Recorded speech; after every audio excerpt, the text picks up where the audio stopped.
Good morning to all of you. अपने Bihar GK के आज के लेक्चर में हम लोग शेर शाह के बारे में पढ़ेंगे। शेर शाह सूरी डायनेस्टी के राजा थे। ठीक है, सूरी डायनेस्टी जिसका शासन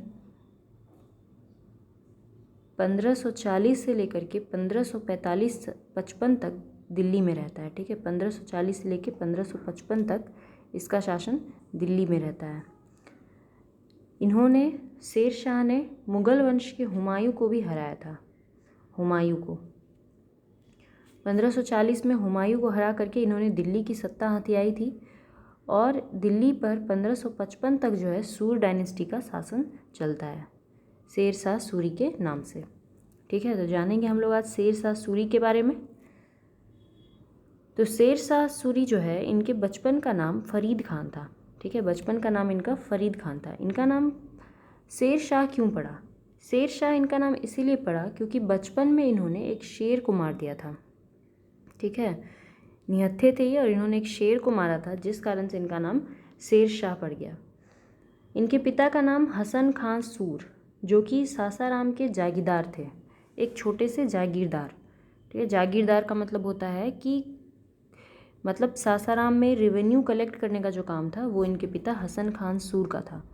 ठीक है, पिछले लेक्चर्स में हम लोग पढ़ चुके हैं कि शेर शाह सूरी जो थे वो नुहानी डायनेस्टी में जो है काम करते थे। नुहानी वंश के जो राजा लोग थे, दरिया खान नुहानी, ठीक है, सुल्तान मोहम्मद नुहानी, उनके यहाँ पे ये लोग काम करते थे और उन्हीं लोगों ने इनको सासाराम का जागीरदार बनाया था, इनके पिता को।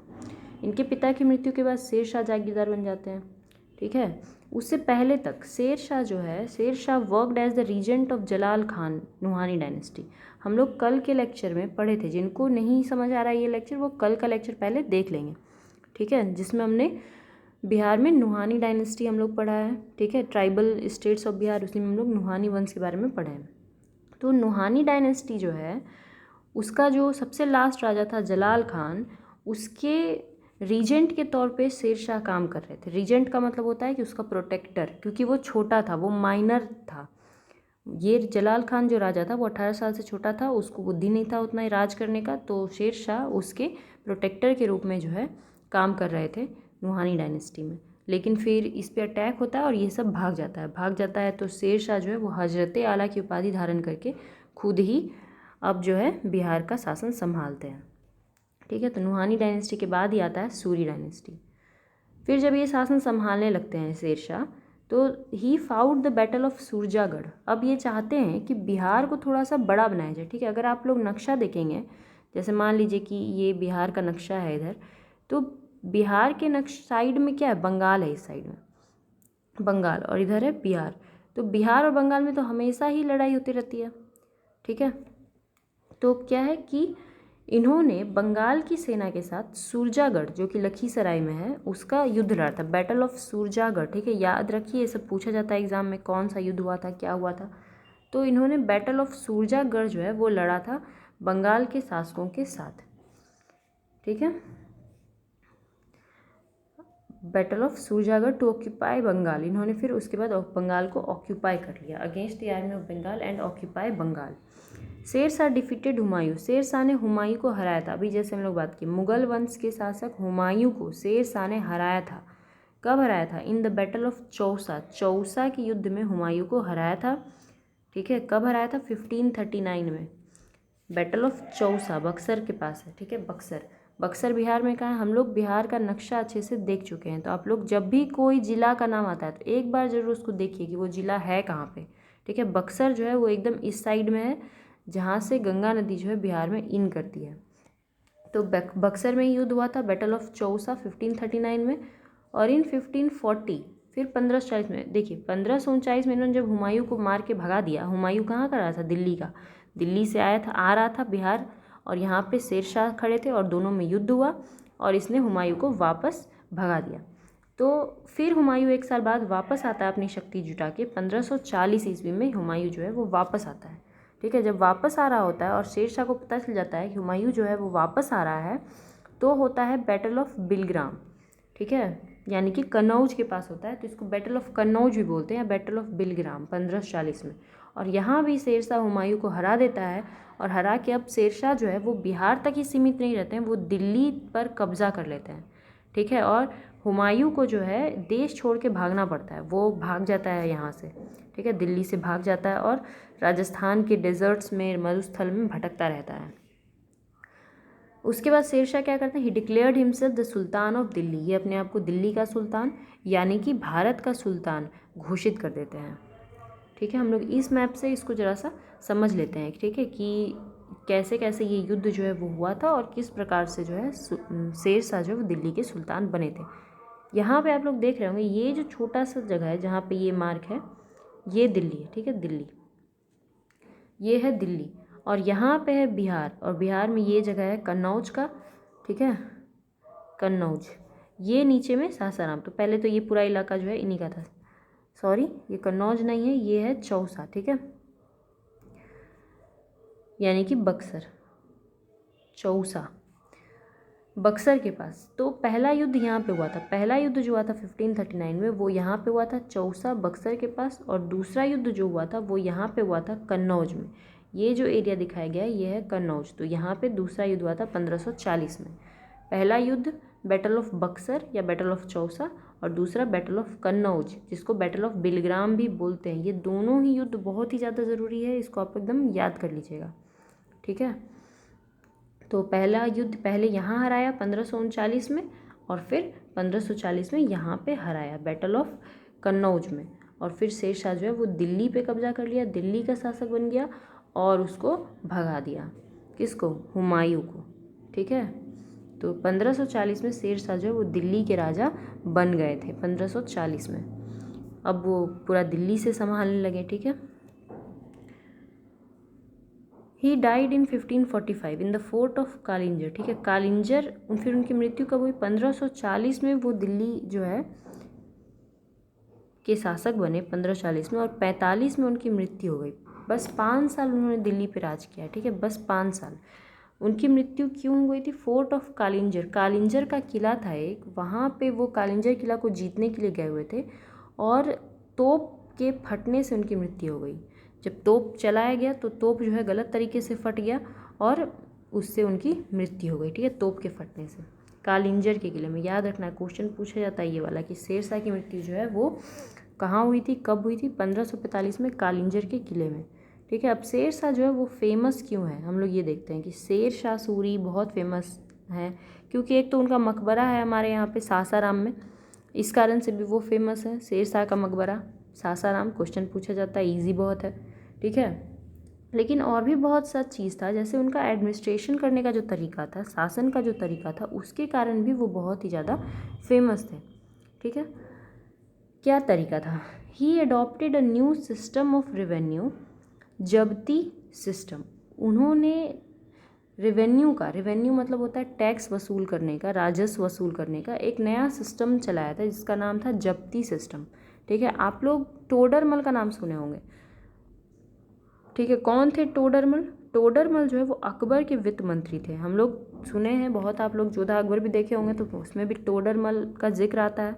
ठीक है, तो टोडरमल जो है वो अकबर के वित्त मंत्री थे, पर वो अकबर से पहले शेरशाह के वित्त मंत्री रह चुके थे।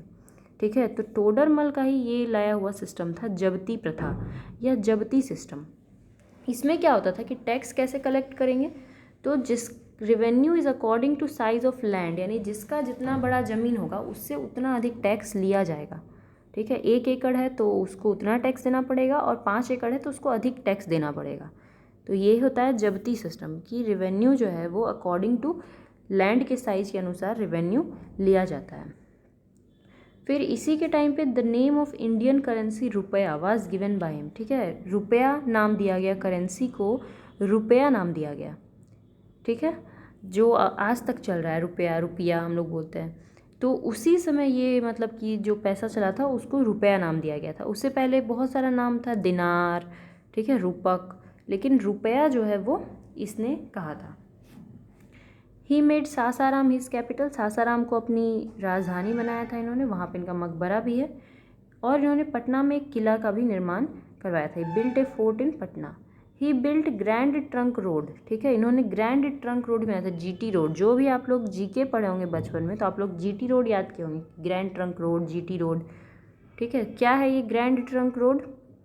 ग्रैंड ट्रंक रोड जो है वो एक रोड थी जो कि बांग्लादेश से लेके पाकिस्तान तक जाता है, ठीक है। अगर आप लोग अपना मैप देखेंगे भारत का तो आपको पता रहेगा, जैसे कि मान लीजिए ये मैप है भारत का, तो यहाँ पे है बांग्लादेश यहाँ, और यहाँ है पाकिस्तान। तो ये रोड इस तरीके से ऐसे जाता है, ठीक है, यहाँ से ऐसे जाता है। उस टाइम पे जो ये रोड बनाया गया था तो उस टाइम तो ऐसे बस मतलब कि मिट्टी का था ये रोड, ज़्यादा भी ऐसा नहीं था कि पूरा पक्का सोलिंग किया हुआ था, ठीक है। ऐसे पगडंडी टाइप का एक सड़क जो है वो बनाई गई थी जिसका नाम था ग्रैंड ट्रंक रोड, जो कि बांग्लादेश के चिटगांव से पाकिस्तान के पेशावर तक जाती थी। एट एवरी किलोमीटर ही बिल्ट सराय, उस रोड पे हर किलोमीटर पे इन्होंने सराय बनाया था, ठीक है। सराय का मतलब क्या होता है कि जैसे आप जा रहे हैं रास्ता में और जाते जाते आप थक गए हैं तो एक होटल टाइप का ढाबा, कि वहाँ पे कुछ देर रेस्ट कर सकते हैं, खा सकते हैं, ठीक है। वहाँ पे खाना पीना फ्री होता था। हर जगह पे इन्होंने पेड़ लगवाया था, रास्ता में कुएं खुदवाए थे कि कहीं पे भी आपको खाने पीने की कोई दिक्कत इस सड़क पे नहीं होने वाली थी, ठीक है। तो इस तरह का इन्होंने इंतज़ाम वहाँ पे करवाया था। इसी से जैसे कि आप लोग मुग़ल सराय का नाम सुने तो वो इसी सब से नाम पड़ा है, सराय, ठीक है। देयर ही अपॉइंटेड कारकून्स, वहाँ पे इसने शेर शाह सूरी ने कारकून्स अपॉइंट किए थे। कारकून्स क्या? कारकून्स का मतलब ट्रांसलेटर्स। ट्रांसलेटर्स मतलब जैसे मान लीजिए कि वहाँ पे फ़ारसी भाषा के लोग, अगर भारत में उसमें फ़ारसी, उर्दू, हिंदी सब चल रहा था, ठीक है। तो अगर फ़ारसी भाषा के लोग वहाँ पे मान लीजिए कि वेटर वगैरह हैं और आप पहुँच गए हैं, आपको हिंदी आती है, तो वहाँ पे कुछ ट्रांसलेटर्स हैं जिनको कारकून्स कहा जाता है। तो वो आपकी बात को ट्रांसलेट करके बता देंगे होटल वाले को और फिर वो उस अनुसार आपको ट्रीट करेगा, आपको खाना पीना देगा। तो ट्रांसलेटर कारकून्स वहाँ पे अपॉइंट किए जाते थे सराय में। इनका टॉम्ब जो है सासाराम में है, ये सबको पता, आपको ही पता है कि इनका मकबरा जो है वो भी सासाराम में ही है। जीटी रोड इन्होंने ही बनवाया था, याद रखना है सब। जब्ती प्रथा की शुरुआत इन्होंने ही की थी टोडरमल की सहायता से, ठीक है। उसके बाद 1545 में तो इनकी मृत्यु हो जाती है, इनका देहांत हो जाता है। इनके देहांत के बाद इनका बेटा इस्लाम शाह वो दिल्ली की गद्दी पे बैठते हैं, वो 1545 से 1553 तक बैठते हैं। उसके बाद क्या होता है, आप लोग सुने होंगे, पानीपत का दूसरा युद्ध होता है, ठीक है। तो पानीपत का जो सेकेंड युद्ध होता है, सेकेंड, उसमें फिर ये जो सूरी डायनेस्टी है वो समाप्त हो जाता है। सूरी डायनेस्टी का दिल्ली से शासन खत्म हो जाता है, दिल्ली पे अकबर जो है उसका शासन आ जाता है। पानीपत के द्वितीय युद्ध के बाद अकबर का शासन जो है वो आ जाता है दिल्ली पे। तो दिल्ली पे तो मुग़ल रूल हो गए, स्टार्ट हो गया, लेकिन Bihar remain under the control of Afghans even after the Mughal rule. Delhi पे भले ही मुग़ल शासन शुरू हो गया, जैसे अकबर ने शासन करना शुरू कर दिया दिल्ली में मुग़ल शासन, लेकिन बिहार में अभी भी अफगान्स ही शासन कर रहे थे, अफ़गानी लोग। अब लेकिन अभी तो सूर डायनेस्टी है नहीं, ठीक है। शेर शाह सूरी की मृत्यु हो चुकी है, उनके पुत्र इस्लाम शाह की भी मृत्यु हो चुकी है। अब कौन सी डायनेस्टी है? Taj Khan Karrani founded new Afghan state with Bihar Sharif as capital. Taj Khan Karrani जो है, एक व्यक्ति रहता है ताज खां करारानी, ये नया अफगान स्टेट बिहार में स्टार्ट करता है और बिहार शरीफ को अपना कैपिटल बनाता है। इसी का ग्रैंड सन रहता है दाऊद खां करारानी, ग्रैंड सन का मतलब पोता, दाऊद खां करारानी, जो अकबर के खिलाफ रिवोल्ट कर देता है। तो अकबर को आना पड़ता है बिहार, वो बिहार में हाजीपुर आते हैं और बैटल ऑफ राजमहल में दाऊद खां करारानी को हरा देते हैं, राजमहल के युद्ध में, ठीक है। राजमहल का मतलब ये नहीं है कि राजमहल मतलब आप सोच रहे हैं कि महल है, पैलेस। राजमहल जगह का नाम है, ठीक है, जो झारखंड में है। राजमहल झारखंड और बिहार का सीमा के पास है राजमहल। तो वहीं बैटल ऑफ राजमहल में जो है अकबर दाऊद खां करारानी को हरा देते हैं and establish his control on Bihar, और बिहार पे अपना कंट्रोल स्थापित करते हैं। तब से यानी अकबर जो है वो ही बिहार को अपने कंट्रोल में लाते हैं। उसके बाद से बिहार जो है वो मुग़ल शासक के अंदर में हो जाता है। समझ में आया? तो अब बिहार और मुग़ल शासक के अंडर में, अब अकबर जो है वो तो बिहार आके शासन नहीं कर सकते हैं, भले बिहार उनके अंडर कंट्रोल में हो चुका है, लेकिन वो तो दिल्ली में ही रहेंगे। तो वो बिहार में अपना एडमिनिस्ट्रेटर सेटअप करेंगे, किसी आदमी को यहाँ पे बैठा देंगे कि तुम जो है बिहार का शासन देखो और हमको पैसा वैसा भेजते रहना, टैक्स वैक्स भेजते रहना, ठीक है। तो इस तरीके से शासन होगा। तो अब हम लोग देखेंगे कि बिहार में जो है अकबर ने किसको बैठाया था, कौन एडमिनिस्ट्रेटर, और धीरे धीरे फिर आगे बिहार का हिस्ट्री का क्या हुआ, ठीक है। मिडिएवल हिस्ट्री का हम लोग का अंत ही है। जैसे ही हम लोग बिहार में मुगल वंश पढ़ेंगे तो मिडिएवल हिस्ट्री का अंत हो जाएगा, हमारा बिहार का जो मध्यकालीन इतिहास है वो समाप्त हो जाएगा, ठीक है। यहाँ तक में आप लोग को किसी को कोई भी किसी भी प्रकार का डाउट है तो आप लोग कमेंट में पूछ सकते हैं, और ध्यान से पढ़िए, लगे रहिए। धन्यवाद।